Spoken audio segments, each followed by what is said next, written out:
The Shep Naz Podcast begins now. Welcome to the Shep Naz Podcast. I'm Joe, and I'm your host today for Worship Wednesday. Yeah. For those of you who missed it, Pastor Zach just gave us a public service announcement. Be careful if you are a corn dog connoisseur, because they just had a huge recall on corn dogs for finding pieces of wood in the batter. Be careful. And of the three of us, we found out you are the only one that affects. I mean, gotta be safe out there, folks. Yeah. Then it brings up the question. Yeah. Isn't there wood in all corn dogs? I mean, it is on a wooden stick, so people are finally realizing it. Hey, wait a Where'd second. the stick come from? There's wood in this corn dog. What? Yep. Well, the more you know, folks. The more you know. We're just here to serve the public. Yep. We're here for the people. We're here for the people. Just be on guard. Yeah. Watch it. All right. times. What are we doing? Other than keeping your mouth safe from corn dog issues, today we're going to be diving into a great little story in the Old Testament today. Yes. Which is going to be found in Exodus chapter 17. A little fella who you might be aware of if you've been following anything going on in our sermon series here at the church recently. A gentleman by the name of Moses. You might have heard of him. But this is a really cool story with Moses and Joshua. And this is talking about the battle of the Amalekites. We decided that is how we're going to say it. Not the Amalek. No,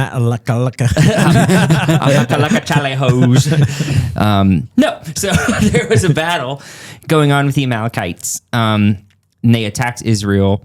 And in verse 9, again, this is Exodus 17, and we're going to start in verse 9. It says, Moses said to Joshua, choose some of our men and go out to fight the Amalekites. Tomorrow I will stand on top of the hill with the staff of God in my hands. So Joshua fought the Amalekites as Moses had ordered, and Moses and Aaron went to the top of the hill.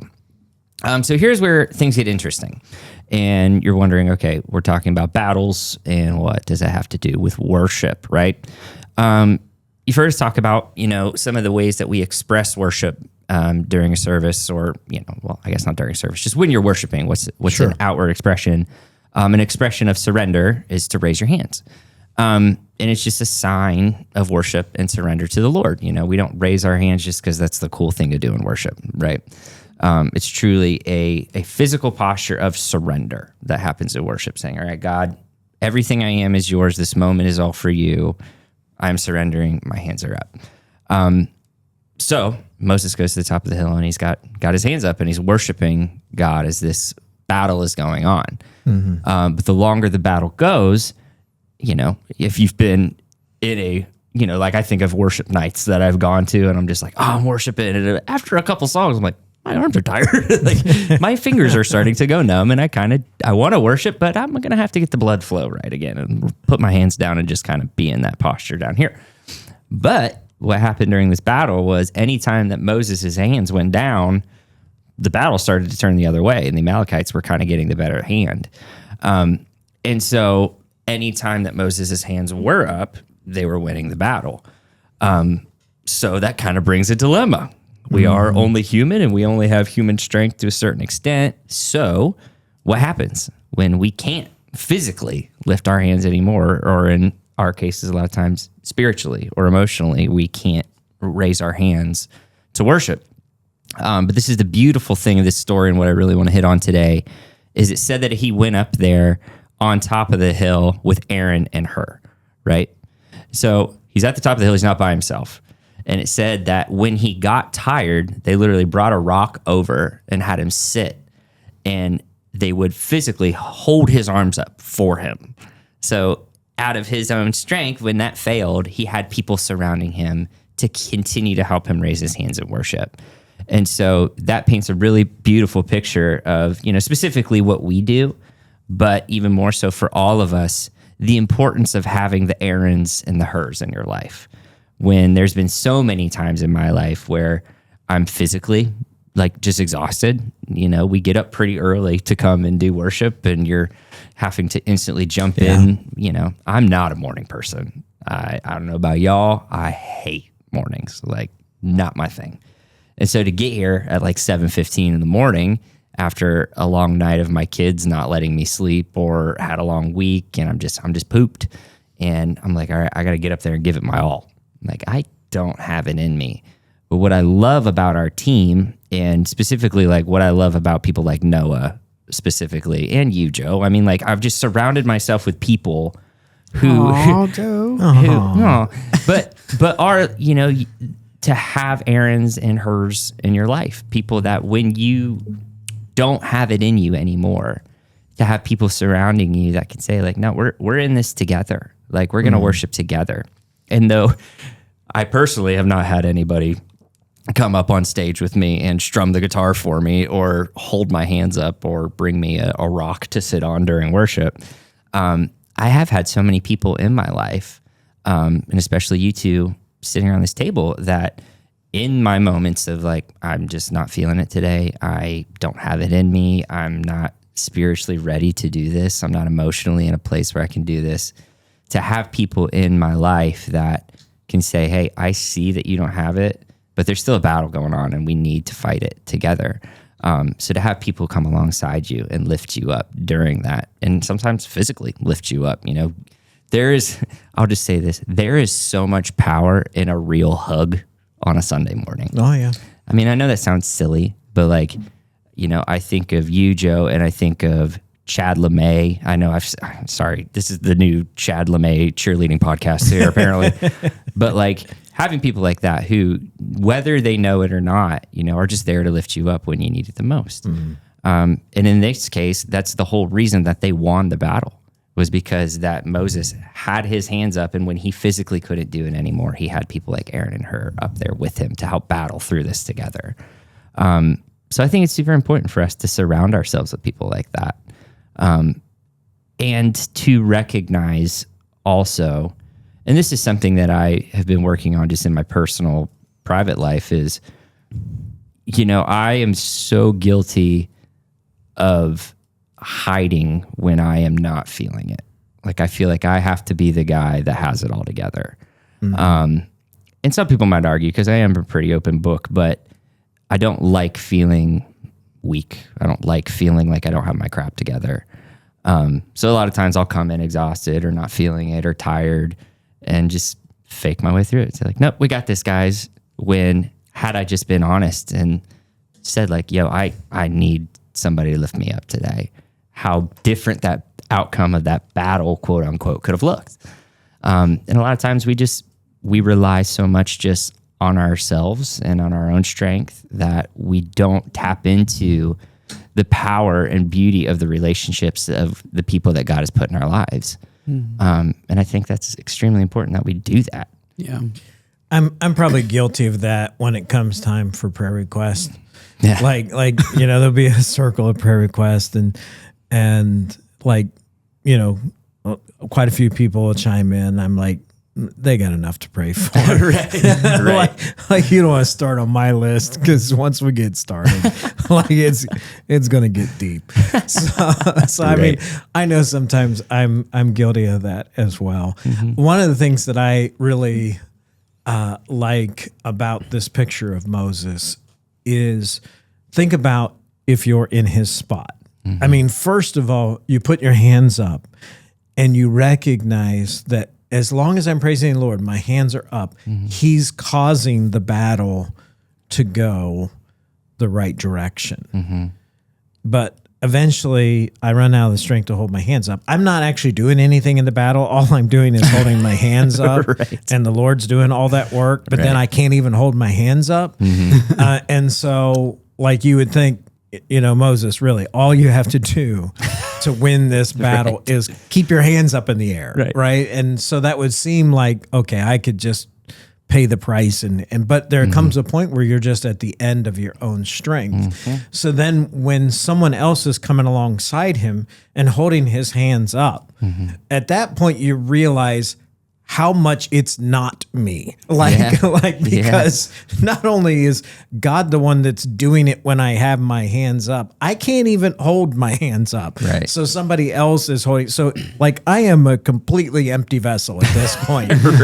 Because both the God that is working through and the part that I'm supposed to be doing, and that is holding my hands up, I can't even do that part. Somebody else has got to do it for me. So he is totally devoid of self at that point and realizing this isn't about me at all in any way. I can't even do the littlest part on my own that needs to be done. So Yeah, I think this shows the faithfulness of God too, that when he says tomorrow I'll stand on top of the hill with the staff of God in my hands, like that's what he promised him when he called Moses. And Moses is like, I can't do it. I can't speak. I can't do all these things. But he says, with this staff, this will be your, not ticket, but when you have this staff, I'm with you. And so to see this even 17 chapters later, already out of the exile, already like through all the hard stuff, really still God's faithfulness showing him that with this staff, I still am guiding you. I'm still carrying you. I'm still pushing you through. That's what jumped out to me reading that is, man, that staff is still there. The staff of God is still there. But I think this shows a good picture of marriage as well.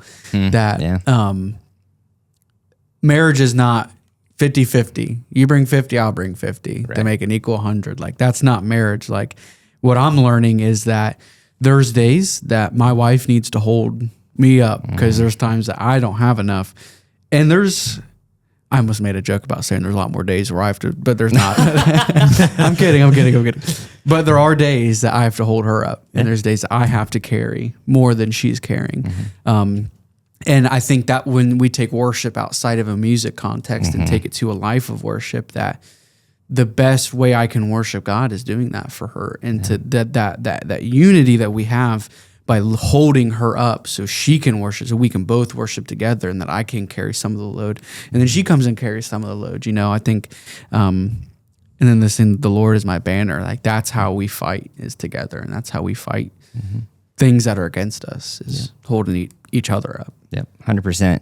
Like an example of that. So I had a meeting earlier today it was a pretty important meeting, and it could have gone one of two ways. And if I'm just being like super transparent, I've been stressing out about it. I was like, all right, I don't know what's going to happen after this meeting. And so this morning I knew, waking up, I was just like, all right, today I'm just going to pray from the second I wake up to the second this meeting happens. And, and so we get into the church, and it's one of those days that we have prayer in the morning. So I got here on time, got my music turned on, I'm sitting there reading through my devotion, and I just wasn't feeling it. I could not get out of my own head. I'm like, it's like of all days, this day. Exactly. Right? Exactly. When something big is coming up and you're like, I have to be on my A game. Yeah. And I couldn't get there. And so I'm like, what the heck do I do? Like I was panicking. I was in my own head. And so I just shot a text out to a couple of dudes that I know and trust. And I'm just like, listen, got a big thing coming up today. If I'm being honest, I don't even know how to pray about it. Could y'all come alongside? And both of them, I mean, they didn't tell me what they prayed. They didn't like give me details. You're just like, we got you. We're in this. Like, let's do this thing. And that meeting went as amazingly as it possibly could have gone. So to know that even when I don't have it, and there's a lot of times I don't, because I'm just a person and I fail, and we all do, right?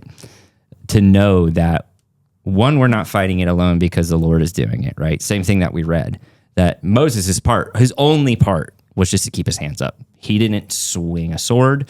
He didn't shout and do a bunch of like, rah, rah, let's go get him gang kind of stuff. I mean, Joshua was the one out there doing the heavy lifting, right? But his part to play was so important that even when he couldn't do it on his own, he had people there, knowing that though it might not look like it's the most important thing in that moment, the Lord was the one doing all the work, and he was just asking Moses to be obedient. And when he physically couldn't do it, I mean, like, have you ever been to that point, like, where you're so exhausted? Like, I was thinking through as I was reading this, and it's so stupid, but I gotta share it. when my dad first bought a canoe, and he asked me to come help him pick it up because he had this little SUV, and we got it from Dunham Sports, and he was like, I just need you to help me load it up on top of the car. And so we get it up on top of the car. Well, his SUV was very slanted on top, so it wasn't sitting great. And he was like, all right, I just got to get these ratchet straps put together. So we get this thing up on the top of the car, and he's like, now hold it. Don't let it go, because if you do, it's going to fall. And so I'm thinking like, all right, we'll just throw these straps on real quick. Oh no, he had them like perfectly wrapped up and packaged. So we had to like unroll the ratchet strap and then rerun it through and get it tight. And then he goes to find, I don't even know where I'm going to attach it to the car. So I'm sitting there holding this, 250, 300 pound canoe on top of this car, and it starts sliding. I'm like, oh boy. And if you know me, if you're an audio only podcast listener, check out a YouTube version and see how scrawny I am, because I have no strength. I'm just a weak individual. And so I'm sitting there trying to hold this thing up, and it starts going. And I'm like, Dad, I don't have it. And I got to a point where I was like, I got nothing left. And I just had to let it go. And the canoe fell off the car, scratched the crap out of the roof. It landed on my foot. It was a whole thing. And of course, Dad was stoked that his brand new canoe just like died. So having experienced that like muscle failure, right? And obviously like the results of me dropping a canoe is not that big of a deal, like not nearly as much as like a battle going on, but having that like physical, like I got nothing left. Sorry, I'm about to fail. Had I had, a couple brawny gentlemen there to probably just grab the canoe or just to hold my arms, you know what I mean? But have that physical attribute to a friend coming alongside and being like, nope, we're here to go to war with you spiritually, and it led to the victory. And in the very end of that passage too, I think it's kind of interesting way to put it. This is verse 15. It says, Moses built an altar and called it "The Lord is my banner," which is, what did you say earlier? Jehovah Nissi. Jehovah Nissi, the Lord is my banner. He said, because hands were lifted up against the throne of the Lord will be at war against the Amalekites from generation to generation. Did I skip over it? Yeah, sorry, jumping back to 14. Then the Lord said to Moses, write this on a scroll as something to be remembered, and make sure that Joshua hears it, because I will completely blot out the name of the Amalekite from under heaven. I love that he had them write it down and then build an altar about it. So like, not only did they have this moment of victory, but God's like, I want you to remember this. And it brings up an interesting thing too with Joshua's relationship to the story, because Joshua's out there fighting. Like he knows that his role is to swing the sword and do the killing, right? So I can't imagine that he's like turning around going, Moses, you still got your arms up? We good? Like he's in the fight. And so for not only they get the victory, I think it's twofold. One, to tell Joshua so that he knows and is humbled that like, this wasn't just you. Like, yes, you are a mighty warrior and you're on fire for me. Like, that's awesome. But it wasn't you that won this battle. Right. Like, it was the power of God. There was a second point and I lost it because I like that one so much. But to be remembered, sorry. So to remind him of what his actual role was and what God's role was. And secondly, to let it even be known. Like Joshua didn't even know what was going on. He's just fighting. And so he's like, I want you to tell him what happened. Let him know that like when things were getting rough and he was getting scared because his dudes were getting slaughtered, it's because I couldn't hold my hands up anymore. Like it was Aaron and Hur coming alongside to keep my hands up because that's what the Lord commanded me to do. And that's how we won the battle. Like to share, he didn't just give him a pat on the back and say, attaboy, way to win it. He's like, I want you to go tell him why. And again, a good reminder for us to really share what God actually does. Like we share all the victories a lot, but we don't go into the details of who gets the credit. So I think it's important. So yeah, there you go. All right. Sounds great. Keep your hands up, folks. Well, we hope in some way that we're in the role of helping keep your hands up and allowing you to continue to worship the Lord, and maybe be looking around to those around that you can be that service to as well, that you can help hold them up. You can also check out everything that's going on at the church by going to shepnaz.org. We encourage you to follow us on Facebook, Instagram, and YouTube. For Pastors Zach and Noah, I'm Joe. Have a great day. This podcast is a production of the Shepherd Church of the Nazarene, Gahanna, Ohio. Email to podcast@shepnaz.org and let us know what you think.